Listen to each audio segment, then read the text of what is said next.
कुछ दिन हमारे ऊपर घर में हाथी आया था, गए तो पुलिस गया था। बताइए, ठीक है आप सरकारी लोग हैं मानते हैं, लेकिन आप जब रात को चले जाइएगा, जब आप सोने लगिएगा, जब ड्यूटी छोड़ दीजिएगा रात को, दिल से सोचिएगा कि वास्तव में भारत देश की व्यवस्था क्या है। ठीक है सरकारी नौकरी करते हैं, हम मानते हैं आप अपने परिवार को चलाने के लिए, अपने बच्चों को पढ़ाने के लिए अपने दायित्व के आगे मजबूर है, लेकिन सोच के देखिए, एक कंपनी में हम बैठे हैं, 100 को पुलिस लाठी लेके आ गए, हजारों हाथी हमारे फसलों को बर्बाद किया। क्या किसान का खेत भारत को टैक्स नहीं देता है? क्या किसान का खेत भारत को टैक्स नहीं देता है? देता है कि नहीं देता है? तो फिर हाथी जब गया तो कई वो पुलिसकर्मी हमारा खेत के चारों ओर घेर के खड़ा था, जैसा आज कंपनी को घेर के खड़ा। क्या मतलब है इसका बताइए? इसका मतलब यही है कि आज देश की सत्ता, आज देश की संविधान की शक्ति, आज देश की संप्रभुता मात्र चल मुट्ठी लोगों के हाथों में है। आज वही भगत सिंह कहते थे कि आजादी हम अंग्रेजों से छीन लेंगे, उठा के पटक के छीन लेंगे, लेकिन क्या ये आजादी गांव तक जाएगी? आप देखिए, आज भी आजादी गांव तक नहीं गई है। उन्होंने कहा था कि आजादी मुट्ठी भर अमीरों के पास होगी। देखिए, मुट्ठी भर अमीर जीएम को घेर के आप बचाने आ गए हैं। कहे भाई मेरा खेत बचाने कहे नहीं गए? क्या मेरा खेत भी टैक्स देता है? हम रसीद बताते हैं सीओ ऑफिस में, बताता है कि नहीं? मेरा खेत भी भारत सरकार को टैक्स देता है। आप मेरा खेत बचाने क्यों नहीं गए? तमाम जितने भी सीआईएसएफ और झारखंड पुलिस के जवान हैं, आपसे हमारी लड़ाई नहीं है, लेकिन जो सच बात है सुधारिए, आप मेरा खेत बचाने क्यों नहीं गए? यही तो भगत सिंह बोलते थे कि आजादी तब होगी जब वो पुलिस कंपनी को भी बचाएगा और आज मैं जीएम को संदेश दूंगा, आप बाहर आइए, वार्ता कीजिए, नहीं तो आपको जिस बात का घमंड है वो सिकंदर का भी नहीं रहा है,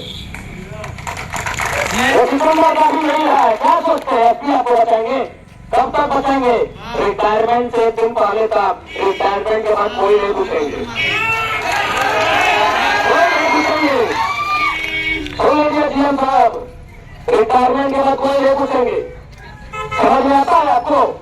गांव में रह गया, जमीन में रह गया, आज हर गांव में दामा खांसी का बीमारी लेके अपनी 55 साल में मर रहा है। क्यों मांगा ये लोग? बताओ तो, क्यों मांगा ये लोग? जीएम तो क्यों मांगा है? बताओ। पानी मांगा है, सड़क मांगा है, एगो लाइब्रेरी मांगा है, देखो तो पंचायत का डिमांड है, तो लाइब्रेरी में समाधान है। कितना दाम होगा तो लाइब्रेरी स्थापित करने में? 2.5 लाख करके 5 लाख। यहाँ रोज यहाँ करोड़ रुपया तुम्हारा राजा साहब का दारू का मारा है, नहीं दिखाई दे रहा है? क्यों मांग रहे हैं? बताओ नहीं लोग। आज हम बोल तो रहे हैं, जब ताजुब होता है कि झारखंड के लोग भीख मांगते हैं, मामूली सा नौकरी मांगते हैं, मामूली सा मुआवजा मांगते हैं। इनको कोयला के खदानों में कब्जा करना चाहिए था। इनको ताजुब होता है, इनको डर लगता है कहीं मर न जाए, इनको डर लगता है कहीं केस न हो जाए, इनको डर लगता है कि कहीं पुलिस से भिड़ न हो जाए। अरे डर डर के हम लोग पूरा पैरमो गवा दिए, डर डर के हम लोग पैरमो गवा दिए, भूमिया गवा दिए। क्या बचा है झारखंड के पास? जहाँ जहाँ खनिज संपदा, कहाँ कब्जा है?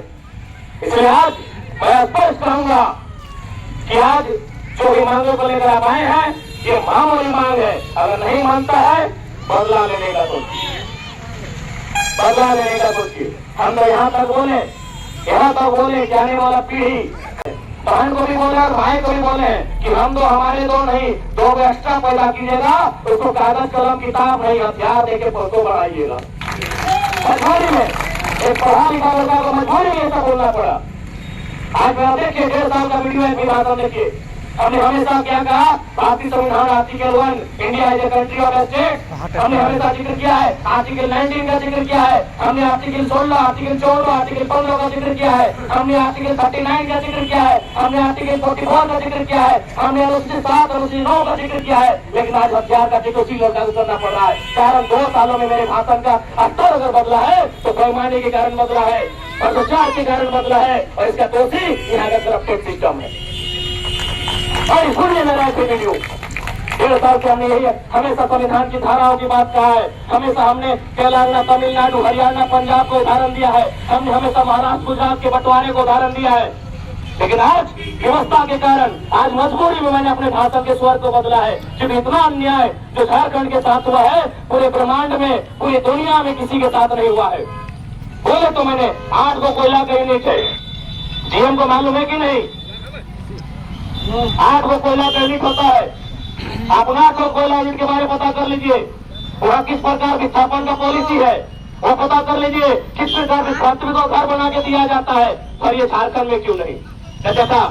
झारखंड में इन लोग जो झारखंड के लोग हैं इनको जानवर मानते हैं।